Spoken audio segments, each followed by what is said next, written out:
আলহামদুলিল্লাহ। যে যেখানে আছেন ওইভাবেই দাঁড়াবেন, ওইভাবেই থাকবেন, দোয়া না হওয়া পর্যন্ত জুড়ে থাকতে হবে। ভালোবাসা একেই বলে, হাফ রাস্তায় ছেড়ে দেওয়া নয়। আমার রাসূল পাক সাল্লাল্লাহু আলাইহি সাল্লামের আগমনের মাস রবিউল আউয়ালের চাঁদ গত রাত উঠেছে। বাংলাতে দিন আগে হয়, ইংলিশে দিন আগে হয়, আরবি মাসে রাত আগে হয়।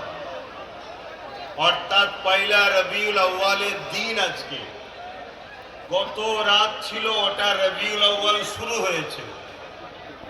অর্থাৎ আজকে যেমন আমরা ইংলিশে বলতে পারি 16ই আগস্ট, রাত আসছে, কিন্তু আরবিতে আগে রাত আসে, দিন পরে আসে। আজকে পয়লা রবিউল আউয়ালের দিন। আমার রাসূল পাক সাল্লাল্লাহু আলাইহি ওয়াসাল্লাম এই মাসে এসেছেন।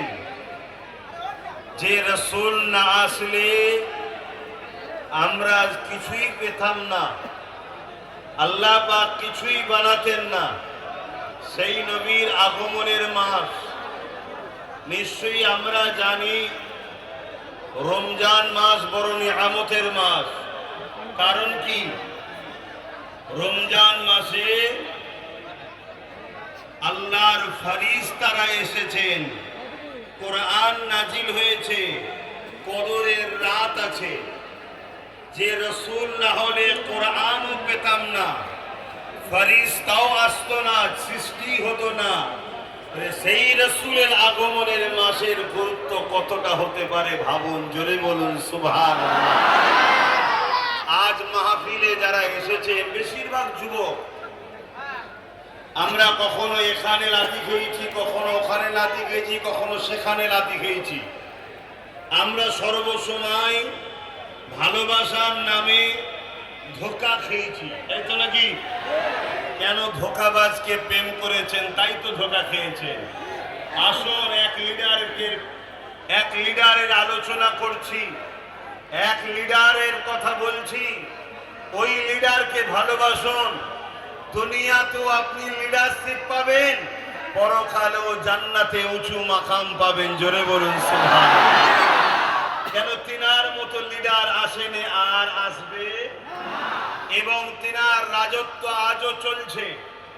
তিনি অন্য কেউ নয়, দোনো জাহানের সুলতান আমিনাল্লাহ আব্দুল্লাহ দুলাল নবী হযরত মুহাম্মদ সাল্লাল্লাহু আলাইহি ওয়াসাল্লাম। জোরে বলুন সুবহানাল্লাহ। এর ঝান্ডা ধরে, ওর ঝান্ডা ধরে, এর মিছিলে, ওর মিছিলে যাদের পিছনে ঘুরেছেন সব কটা গাদ্দার, ধোঁকাবাজ। আমি এমন এক লিডারের আলোচনা আপনাদের শোনাচ্ছি। তার মিছিলে যান, তার ঝান্ডা ধরুন, তার মিশনে চলুন। দুনিয়াতেও আপনি ইজ্জত ওয়ালা হবেন, আখিরাতেও শান ওয়ালা হবেন। এই পৃথিবীর নিজাম হলো, ভূমিকাগুলো প্রথম বুঝুন। এই পৃথিবীর সিস্টেম হলো এটা, বয়স বাড়লেই ভ্যালু শেষ, বয়স বাড়লে ভ্যালু শেষ। পুরাতন হলে দাম কমে যাবে। কিন্তু একটা মাত্র জায়গা যেখানে গোলামি করলে বয়স যত বাড়ে দাম তত বাড়ে। জোরে বলুন সুবহানাল্লাহ। কত বড় বড় খেলোয়াড় বয়স হয়েছে, খেলতে পারেনি, ভ্যালু শেষ। কত বড় বড় গায়ক বয়স হয়েছে, গাইতে পারে না, ভ্যালু শেষ। কত বড় বড় কি বলে নেতা বয়স হয়েছে, ভ্যালু শেষ। তার দলের লোকই বলছে বুড়ো কোনো কবে মরবে। সব জায়গায় ভ্যালু শেষ হয়। কিন্তু এমন এক হাস্তির নাম আপনাদেরকে বলছি, এ যুব সমাজ, এ আমার ভাইয়েরা, বোনেরা, বাপেরা, মায়েরা, দুনিয়ায় সবার সঙ্গে সম্পর্ক কাটো, একটা জায়গায় সম্পর্ক জোড়ো, যার সঙ্গে সম্পর্ক জুড়ে 800 বছর আগে চলে গেছে মঈনুদ্দিন আজমিরি, আজও হিন্দুস্তানের বাদশা তিনি। জোরে বলুন সুবহানাল্লাহ।